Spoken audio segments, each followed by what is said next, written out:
аҷаб тазодҳое дорад ҳаёт. дар дафтари ёддоштҳои қисмат рӯзгори инсонҳо ба таври гуногун сабт мегардад, ки барои тағйири он дасти одамизод кӯтоҳ аст.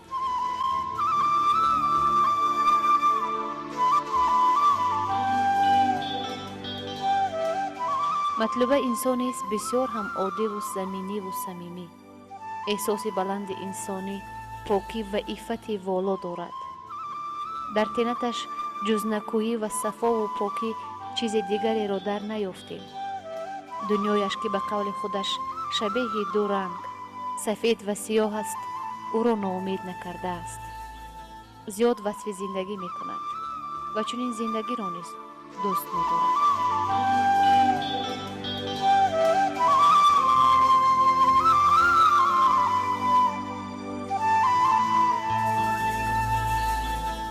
ман ҳамин гуна пештар тасаввур мекардам ки дунёи нобино аз ду ранг сафед ва сиёҳ иборат аст, вале чун бузург шудам гумон мекунам ки фикрҳоям ботил баромад, зеро ки ҳангоме ки ман шеър менавиштам каму беш ба эҷод рӯ оварда будам соли гузашта, гумон мекардам ки дунё дар назари ман рангоранг аст.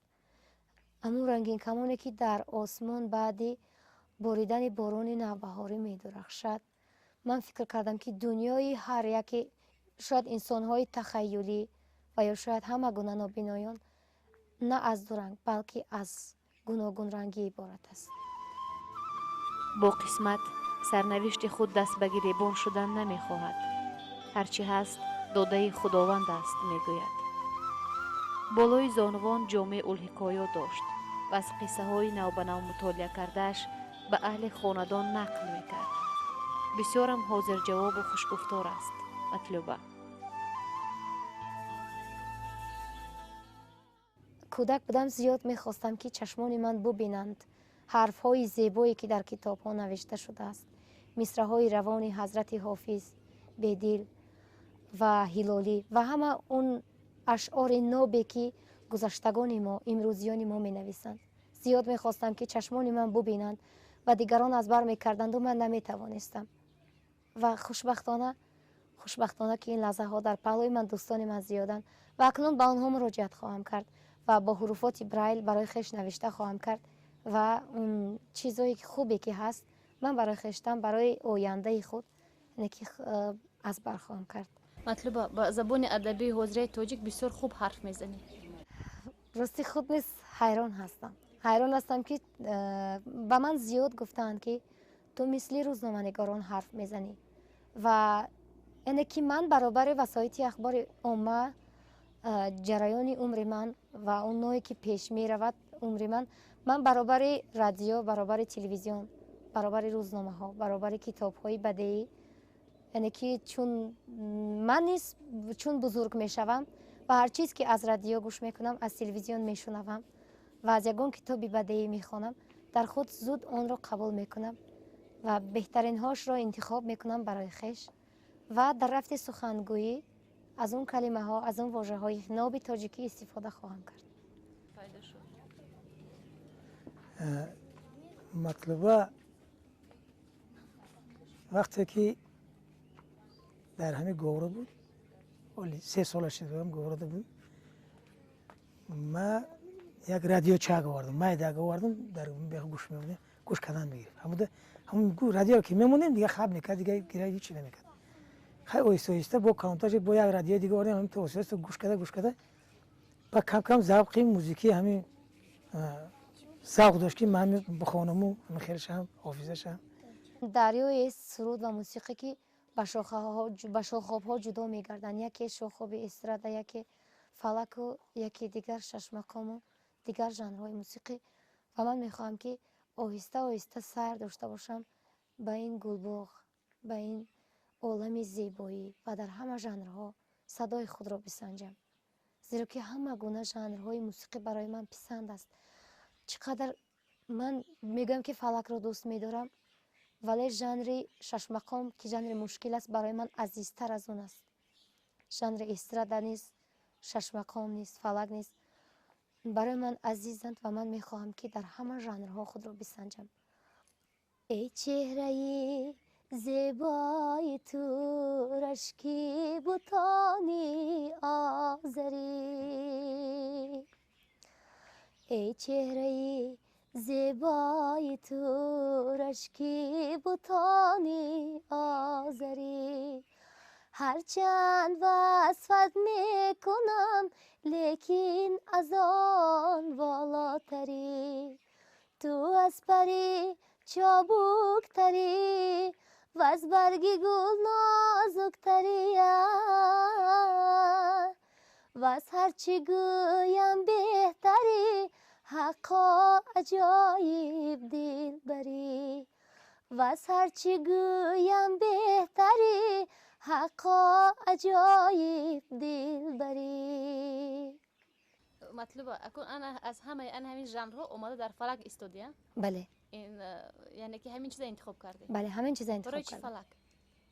زیرا که من نابینا هستم، در قلب خویش درد دارم و فلک نیز خود ژانر است که زیادی اون یعنی که پهلوهای زیادی فلک رو درد و سروده شعرها مصرعهای دردناک یعنی که بیان میکند دردی دل مرا همین فلک و خواستم که آه دل من نیست به افلاک بپیچد و مردم توسط فلک از درد دل من از اون چیزی که در قلب من هست آگاه باشند. گرچند که این روزها بعد از برگشتم به خانه چون باد و هوای شهر به دهه ایواز کردم گرچند صدایم کمی خسته هست ولی من از تشریف شمایان خیلی خوب خود رو خیلی خوب حس میکنم و گرچند صدایم خسته است ولی من روحیه من خوب هستم چون یک روحیه ایدانه من گمان میکنم که امروز من اید دارم و خیلی عزمم قوی است و میخوام که بله بخوانم. مرحبا. در روی رهت مثال گرد افتادم از خوردن غم ها به درد افتادم از خوردن غم ها به درد افتادم غیر از غمی تو غمی دیگر نیست مرا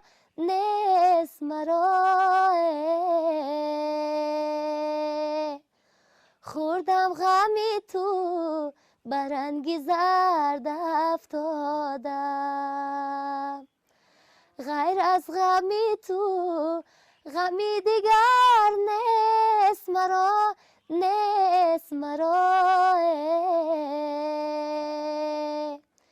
خوردم غمی تو برنگی زرد افتادم این چهره من زرد برای تو شده خاک سر من گرد برای تو شده این چهره من زرد برای تو شده خاک سر من گرد برای تو شده مردم همه سر جمعند در خانه خود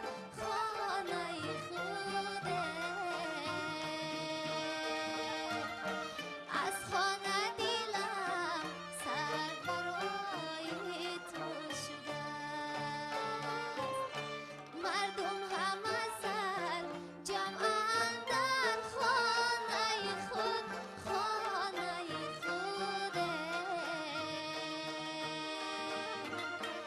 از خانه دلم سر برای تو شده. یک بیگه همی جوانم کار بودم ای کارم که گپ زده سر تلفن قطعی آواز بلند همین استاد ما شما میندار استاد ما شما میندار خیلی خیلی شما یک قطعی بابای دولتمند خال صحبت داشتیم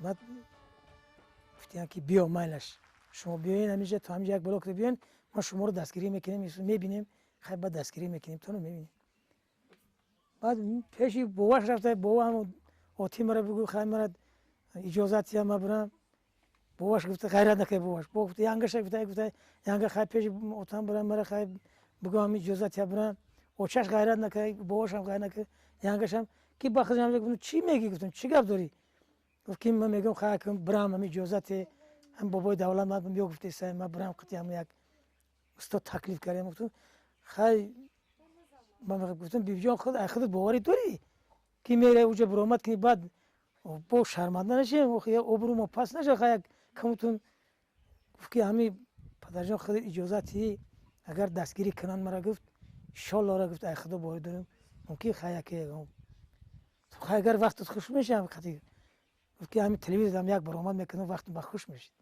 خواهی وقتت که خوش شود مرحمت برو وقتی که رادیو رو به نقل پیوستم صدای استاد دولتمند خال رو شنیدم که در بخش تبسم سحر همراه مخلصان طریق تلفن صحبت میکرد و من نیز عزم کردم که زنگ بزنم و سرود استاد را بخوانم زیرا که هدف تهیه بخش تبسم سحر نیز همین بود که سرایندگان یعنی که سرود اون نفرانی را که در دهه هستند و صدای خوب دارند و پیشکشی همون سراینده گردانند سرود از ایجادیات همون سراینده را و من نیز رقم چیندم 654 85 و پس از زیر کردن تگمچه دعوت پیوست گردیدم به خط تلفن و سرود باد جوی مولیون استاد را پیشکشی هم استاد هم محرران برنامه و هم اون نفرانی که گوش به برنامه نسیم صبح داشتن یعنی که سراییدم و پسندید صدایم را استاد و وقتی که رقم‌های مرا از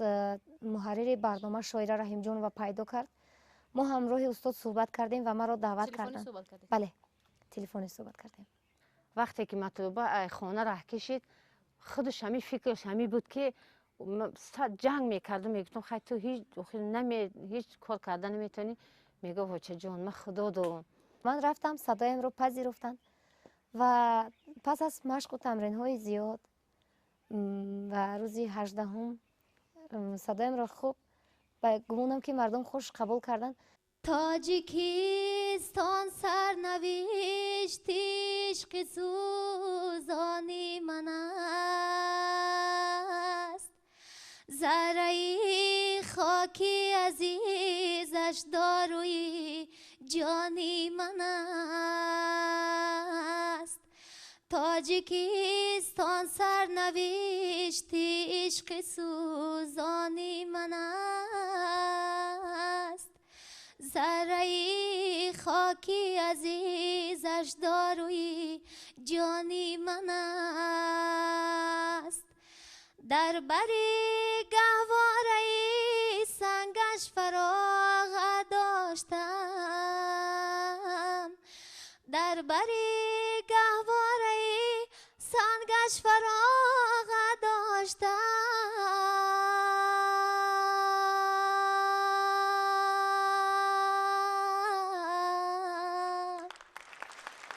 تخت سنگی کوسارش تخت سامانی من است تخت سنگی کوسارش تخت سامانی من است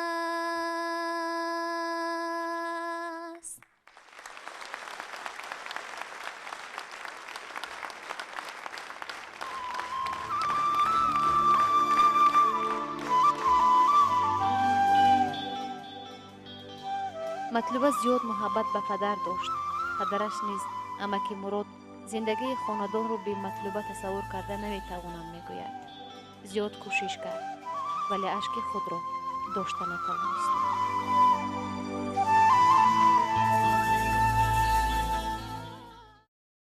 پرزیدنت محترم وقتی که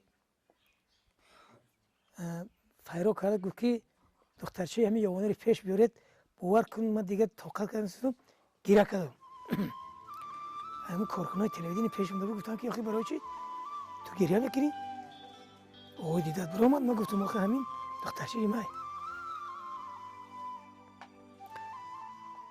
من برای او خرسندم اوی دیده من برای خرسندی بود که یک دخترچه یک میخوام نمیگه دیگه که گفت که دخترچه جوانی رو پیش ما بیاره قطعا زیارت کرد ما آرزو داشتم همین آرزو دارم که من دختر کودکان که نمیبینم میگم که همین پرزیدنت محترم یک بار بیاد که درگیر همین پیش همین ببینن یا که نمیبینن خیلی هم زیارت کنن ببینن زیارت کنن همین قرضه داشتم اکو که وای زیارت کرد دیگه یگام خیل وای ندارم همین خیل خواهش دارم که اگر اکو پرزیدنت محترم اوید همین یتیما اوید همین بیمارا اوید همین خیل مظلوما اوید همین پیران سالا همین خیل وای کرسای ما خیلی بسیار میندار شدیم ده برای چی که اینم هر خیل آدمو کردم نمیتونم مثالی گم هست همین خیل جایی هست اینم پادشاه بسیار هستن خیلی رفتارون نیست. منیژه خواهر خورده مطلوبه 5 سال دارد. او نیز نابیناست. مطلوبه اگر طریق رادیو و تلویزیون سرود و غزل‌ها را از خود کند، منیژه خواهرش از دهان مطلوبه سرودها را از خود میکرد. ذوق سرودخوانی دارد.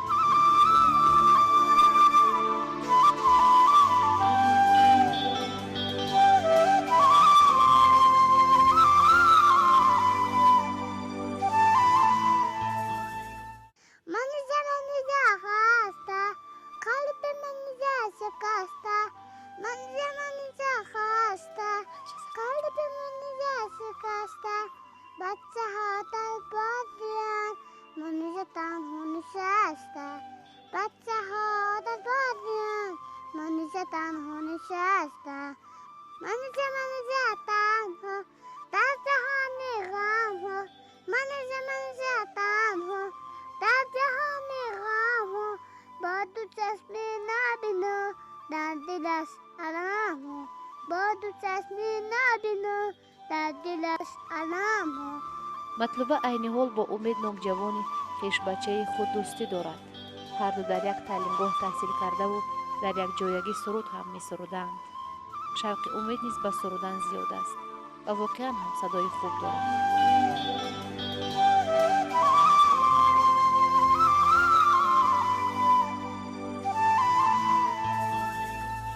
بیا ای دلبری زیبا منم آن عاشق شیدا بیا ای دلبری زیبا منم آن عاشق شیدا عشق تو در دیدم جا مثل مجنون مثل لیلا عشق تو در دیدم جا مثل مجنون مثل لیلا مرا از دوریت بیمار کردی با بالی نم فکندی خار کردی با بالی نم فکندی خار کردی با من عهدی محبت بسته بودی چرا ای بی وفا این کار کردی چرا ای بی وفا این کار کردی با من عهدی محبت بسته بودی چرا ای بی وفا این کار کردی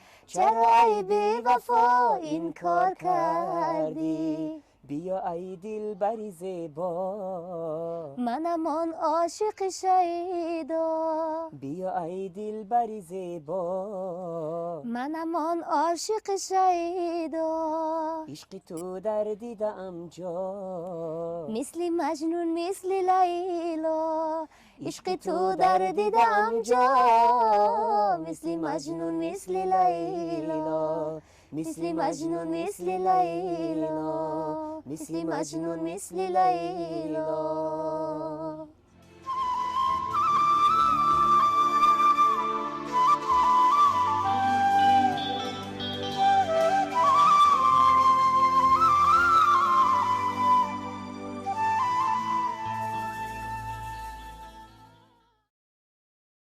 سرود رو شنیده بودم چند قبل از رادیوی توچیکستان که با یک لحن خیلی خوب سرنده مردم میسرنده دوست داشته من بنفشه موقع میخوند و من با اجازه اون کس گفته بودم که در اگر موردش آید من همین سرود شما رو بخوانم و چهار مصرعش رو برای خودی او سروده بودم خیلی خوش قبول کردن و این سرود را گمان میکنم با من تحفه کردن و این سرود گرچند مالی اوست ولی همچون هدیه من رو پذیرفتم و بگذار چهار مصرع بخوانم.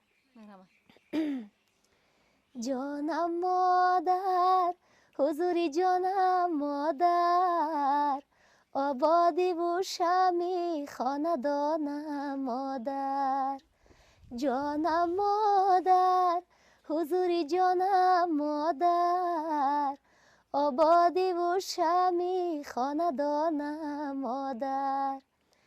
کفر نشود نزد خدای عالم، هنگامی نماز بر زبانم مادر. کفر نشود نزد خدای عالم، هنگامی نماز بر زبانم مادر.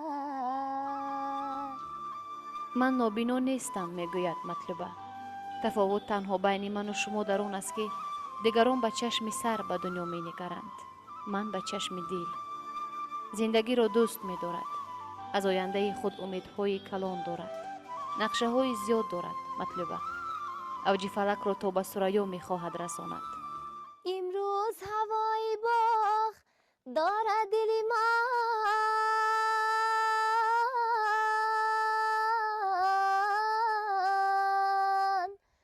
سودای تو در دماغ دارد دل من، سودای تو از دماغ بیرون نرود،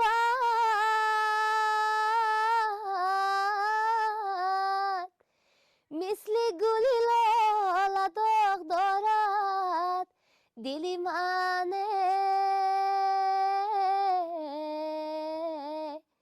مثل گلی لاله داغ دارد دل من. در همه گونه ژانر سرودهای خود را، صدای خود را می سنجیدم. در ژانر شش مقام فلک، استرادا، استیل یعنی که رویه مردمی، و حتی در ژانر بزرگترین که اپرا بود با صدای کودکانه سرود میخواندم. در خاطر داشتم که سرود رسپوبلیکای من را خیلی دوست می داشتم و میخواندم. از تلویزیون زیاد میشنیدم، از رادیو گوش میکردم و خوب رفتم. مردم صدایم را قبول کردن و امروز خیلی خوشحال هستم. خود را خوشبخت‌ترین فرد تاجیکستان حس میکنم. اکنون من دیگر اشک ناامیدی نخواهم ریخت. چون به مطلوبه می نگری می بینی که چقدر زندگی رو بر زمین اینقدر بی‌وفایی قسمت سرنوشت دوست داشته است، براستی در حیرت میمانید. دل بزرگ و بی‌آلایش و مال آرزوهای شیرین دارد، بسیار هم احساسی و صمیمی است. از صحبت با مطلوبه بسیار چیزها را آموختم و به قدر بسیار چیزهای مهم حیات که در نظر ما ناچیز است رسیدن ممکن است. از نگاهی گرم و نیک مطلوبه به زندگی در دل شعله امید تولید می‌گردد و به خود میگویی امروز که نشد، پس بیا به خاطر فردای نیک زندگی کنیم.